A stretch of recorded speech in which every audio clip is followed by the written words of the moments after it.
안녕하세요. 오늘 이야기는 단순히 무대가 좋았다, 노래를 잘했다는 말로는 끝나지 않는 두 장면에 대한 이야기입니다. 한 사람은 눈물로 자신의 시간을 보여줬고 또 한 사람은 무대로 자신의 재능을 증명했습니다. 같은 방송 안에 있었지만 결은 전혀 달랐고 그래서 더 오래 남았습니다. 왜 어떤 장면은 방송이 끝난 뒤에도 사람들 마음에서 쉽게 사라지지 않을까요? 오늘은 아침마당이 다시 꺼내 보여준 이소나와 홍성윤의 결정적 순간을 천천히 따라가 보겠습니다. 아침마당 4월 7일 방송은 겉으로 보면 화기애애한 토크와 짧은 무대가 오간 아침 프로그램의 한 장면처럼 보였습니다. 하지만 그 안을 조금만 들여다보면 오디션이 끝난 뒤에도 계속 이어지는 여운과 인생의 무게가 고스란히 담겨 있었습니다. 이소나는 미스트롯사의 최종진으로, 홍성윤은 최종미에 오른 뒤 지상파 아침 프로그램에서 다시 대중과 만났습니다. 두 사람 모두 경연이 끝난 직후라 화제성이 높았고 실제로 이 방송 이후에도 이 장면들이 기사와 온라인 반응으로 다시 회자됐습니다. 결국 이 방송은 단순한 출연이 아니라 두 사람이 왜 기억에 남는지를 다시 확인시키는 자리였습니다. 먼저 이소나를 보겠습니다. 이소나는 이번 시즌에서 가장 극적인 흐름을 만든 인물 가운데 한 명이었습니다. 결승전 직전까지도 누가 최종진이 될지 예측하기 어려운 접전이 이어졌고 이소나는 그 혼전 속에서 마지막에 가장 큰 반전을 만든 이름이 됐습니다. 박빙 결승, 최고 시청률 18%대, 그리고 우승 직후 무너져 내리듯 터져나온 눈물까지 더해지면서 그는 실력과 감정을 함께 잡은 중심 인물로 자리했습니다. 올해 트로트를 지켜본 사람들 입장에서도 이런 우승 장면은 단지 결과보다 과정과 감정 때문에 더 오래 남는 법인데 이소나의 경우가 바로 그랬습니다. 이소나의 이력이 더 큰 울림을 만드는 이유도 분명합니다. 그는 국립전통예술고와 한국예술종합학교 전통예술원에서 공부한 국악 엘리트 출신이고 경기민요 전수자 이력을 지닌 실력파로 알려져 있습니다. 하지만 그런 이력만으로 곧바로 스타가 된 것은 아니었습니다. 미스트롯 2와 미스트롯 3 예심에서 연이어 벽을 넘지 못했던 시간도 있었고 대중의 눈앞에 서기 전까지 길고 무거운 무명 시간이 있었습니다.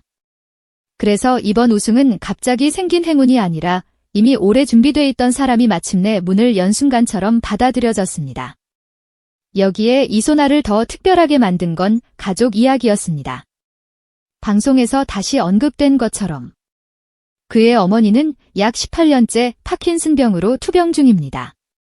고등학교 2학년 무렵부터 시작된 병은 처음에는 중풍으로 오해될 정도로 복잡했고 결국 큰 병원에서 파킨슨병 진단을 받았다는 이야기가 알려지며 많은 시청자들의 마음을 무겁게 했습니다. 트로트 시청층, 특히 중장년층에게 가족의 병과 긴 간병의 시간은 남의 이야기처럼 들리지 않기 때문에 이소나의 서사는 단지 감동을 넘어서 공감으로 이어졌습니다. 이런 배경을 알고 나면 그의 눈물이 전혀 다르게 보이게 됩니다. 홍성윤의 자리도 결코 가볍지 않았습니다. 홍성윤은 미스트롯사에서 최종미를 차지했고 방송 초반부터 가야금 병창국악 인재로 눈길을 끌었던 인물입니다.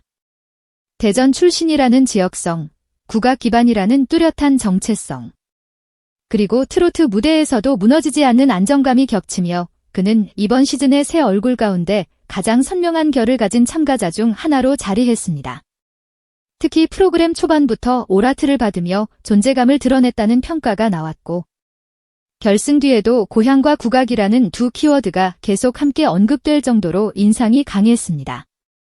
이번 아침마당에서 홍성윤에게 붙은 대전의 국악 신동이라는 표현은 단순한 방송용 수사가 아니었습니다. 기사와 방송 내용에 따르면 그는 국악을 시작한 지 2달 만에 입상했고 1년 만에 예술고등학교 입시까지 성공한 이력으로 다시 주목받았습니다. 물론 본인은 쑥스러워했지만 이런 속도를 듣고 나면 왜 사람들이 신동이라는 말을 꺼내는지 자연스럽게 이해가 됩니다.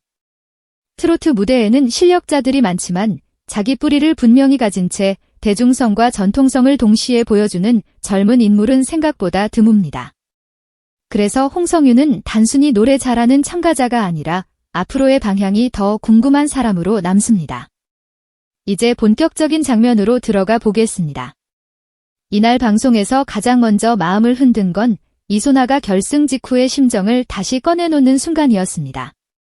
그는 당시 긴장이 너무 커서 심장이 밖으로 튀어나오는 줄 알았다고 표현했고 부모님과 가족이 앞에서 보고 있다는 사실 때문에 더 떨렸다고 말했습니다.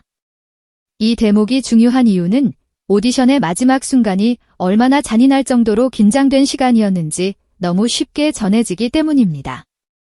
우승자는 결과표에 남지만 그 직전의 공포와 압박은 당사자만 압니다. 그래서 이소나의 한마디는 짧았지만 충분히 무거웠습니다. 그리고 진짜 결정적인 건 그 다음이었습니다. 막상 진이 됐을 때는 기쁨을 정리해서 말할 틈도 없었고 경황이 없어 그대로 울음이 터졌다고 했습니다. 실제 결승 장면을 떠올려보면 그 눈물은 과장된 리액션이라기보다 너무 오래 눌러둔 감정이 한꺼번에 무너져 내린 모습에 가까웠습니다.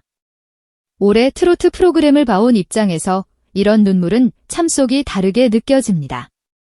승부의 기쁨보다 이제야 버틴 시간이 끝났다는 안도감이 먼저 보이면 시청자도 같이 무너집니다. 이소나 이야기가 더 깊어지는 건 어머니의 존재 때문이었습니다.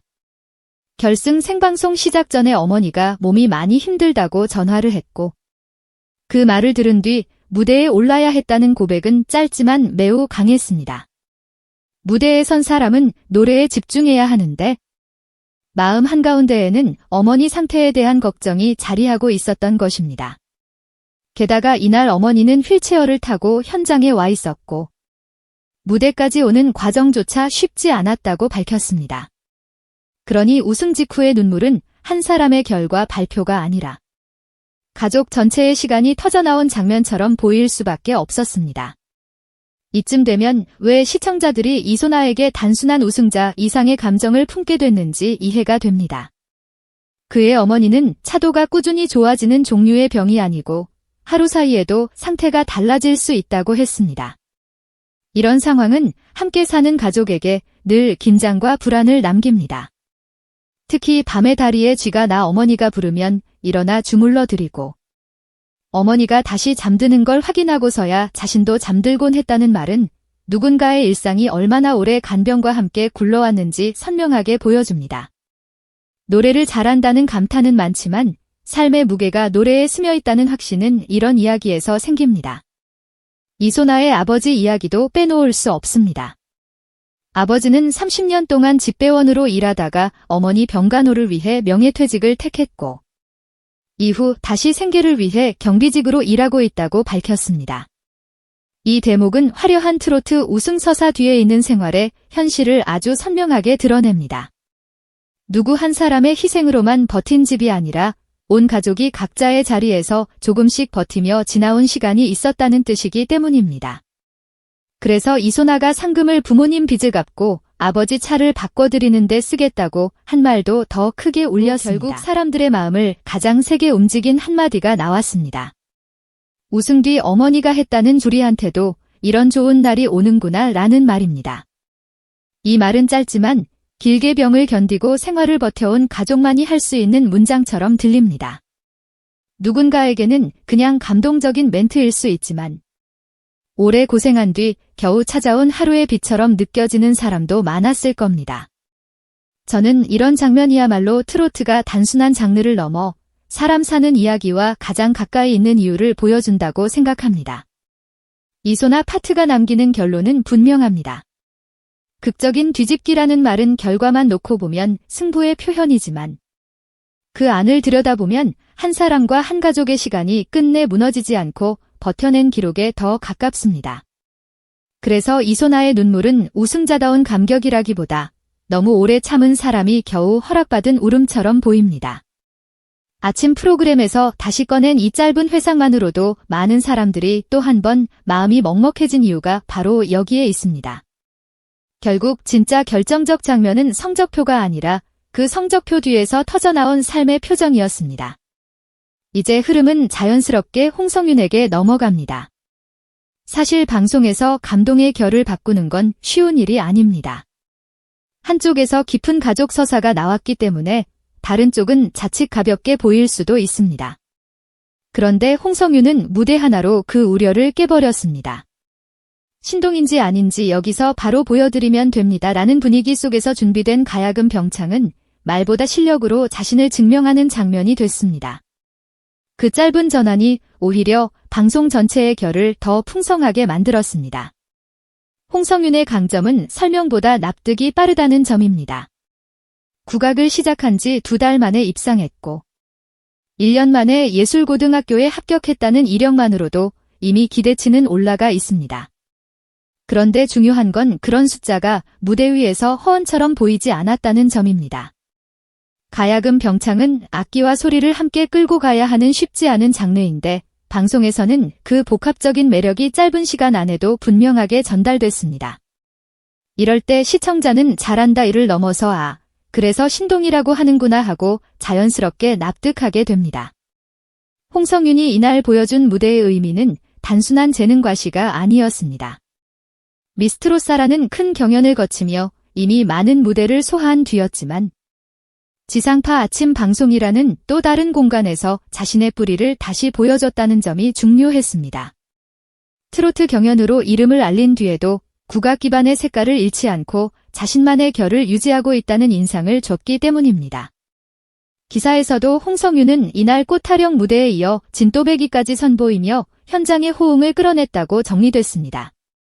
결국 홍성윤은 국악 신동시라는 방송 자막을 자기 무대로 직접 완성한 셈입니다. 이 부분은 올해 트로트를 듣고 본 사람일수록 더 반갑게 느낄 대목입니다. 요즘 오디션 프로그램이 많아지면서 실력자도 많아졌지만 자기 정체성이 한눈에 보이는 참가자는 생각보다 많지 않습니다. 그런데 홍성윤은 대전 출신, 국악 기반, 가야금 병창, 그리고 트로트 경연의 미라는 몇 개의 키워드가 자연스럽게 하나로 묶이는 인물입니다. 이런 사람은 시간이 갈수록 더 강해질 가능성이 큽니다. 왜냐하면 대중이 기억하기 쉬운 이름은 결국 실력만이 아니라 자기만의 이야기를 가진 이름이기 때문입니다. 이소나와 홍성윤을 한 영상 안에서 함께 다루는 게 왜 효과적인지도 여기서 드러납니다. 한 사람은 버텨온 삶의 무게로 사람을 울리고 다른 한 사람은 재능이 피어나는 장면으로 사람을 놀라게 합니다. 감동과 감탄의 방향은 다르지만 두 사람 모두 말이 아니라 장면으로 자신을 증명했다는 공통점이 있습니다. 이소나는 눈물로 왜 내가 여기까지 왔는지를 보여줬고 홍성윤은 무대로 왜 앞으로 더 기대되는지를 보여줬습니다. 그러니 이 방송은 단순한 근황 토크가 아니라 서로 다른 방식의 진심이 나란히 놓인 무대였다고 보는 편이 더 정확합니다. 공중파 아침 방송에서 이런 장면이 다시 화제가 된 것도 의미가 있습니다. 온라인 기사들은 이소나의 상금 사용 계획, 어머니의 투병, 홍성윤의 국악 신동 서사, 그리고 탑 5의 지상파 첫 동반 출연 자체를 포인트로 잡았습니다. 댓글과 반응 역시 이소나에 대해서는 효녀, 가족 이야기 때문에 더 올렸다는 결이 많았고 홍성윤에 대해서는 신동 맞다. 국악 베이스가 역시 다르다는 반응이 이어졌습니다. 특히 KBS 유튜브 영상에도 이소나의 뒤집기 웃음과 홍성윤의 재능을 반기는 반응이 눈에 띕니다. 결국 이 방송은 팬들만 보는 후일담이 아니라 더 넓은 대중에게 두 사람의 인상을 다시 새기는 자리였던 셈입니다. 이소나에 대한 반응이 특히 크게 번진 이유는 그의 이야기가 단순히 슬프기만 한 서사에 머물지 않았기 때문입니다. 오랜 투병과 간병, 아버지의 퇴직과 생계의 무게 같은 현실은 무겁지만 그것이 우승과 상금, 그리고 좋은 날이 오는구나 라는 말과 만나면서 한편의 역전서사로 완성됐습니다. 시청자는 절망만 보고 오래 머물지 않지만 절망을 지나 끝내 한 줄기 빛을 만난 장면에는 오래 머뭅니다. 이소나가 바로 그런 구조를 가진 인물입니다. 그래서 그의 상품성이나 팬덤 결속력 역시 단순한 화제성보다 더 길게 갈 수 있다는 말이 나오는 겁니다. 홍성윤에 대한 반응도 흥미롭습니다. 아직 이소나처럼 강한 가족 서사가 전면에 나온 것은 아니지만 대신 그는 방향성과 가능성 면에서 기대를 모읍니다. 국악 기반으로 출발해 트로트 경연에서 밑까지 오른 이력은 그 자체로 시장에서 드문 포지션입니다. 게다가 고향 서사와 국악 신동 이미지가 맞물리며 향후 무대와 방송에서 활용할 수 있는 정체성이 분명합니다. 저는 이런 유형의 가수가 의외로 오래 간다고 봅니다. 당장 큰 화제 하나보다 시간이 갈수록 자기 길이 또렷해지는 사람이 결국 신뢰를 얻기 때문입니다. 결국 이번 이야기가 남기는 가장 큰 의미는 이것입니다. 사람들의 마음에 오래 남는 장면은 대개 두 종류입니다. 하나는 너무 오래 견딘 사람에게서 터져나온 진짜 눈물이고, 다른 하나는 설명할 필요 없이 스스로를 증명해 보이는 순간의 무대입니다. 이소나는 전자로, 홍성유는 후자로 같은 방송 안에서 서로 다른 울림을 만들었습니다. 그래서 이번 아침마당은 짧은 예능 토크처럼 지나간 것이 아니라 두 사람의 인생과 가능성을 다시 또렷하게 보여준 기록으로 남게 됐습니다. 저는 올해 트로트를 지켜보면서 결국 끝까지 남는 사람은 실력만 있는 사람도 아니고 사연만 있는 사람도 아니라는 생각을 자주 합니다. 노래에 삶이 있고 삶 속에 다시 무대가 있는 사람이 오래 갑니다. 이소나는 그걸 눈물로 보여줬고 홍성유는 그걸 소리로 보여줬습니다. 그래서 두 사람을 함께 보는 이 장면이 더 귀하게 느껴집니다.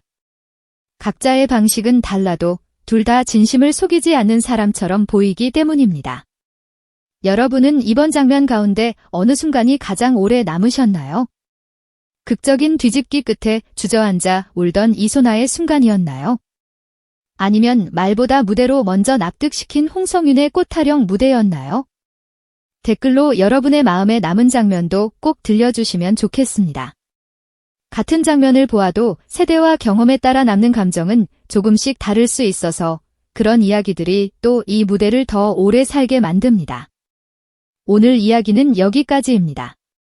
끝까지 함께 해주셔서 진심으로 감사합니다. 이런 식으로 무대 뒤의 시간과 사람의 마음까지 함께 들여다보는 이야기가 좋으셨다면 좋아요와 구독으로 응원해주세요. 여러분의 응원이 다음 영상을 준비하는 데 큰 힘이 됩니다. 다음에도 더 깊고 진한 여운이 남는 이야기로 찾아뵙겠습니다. 감사합니다.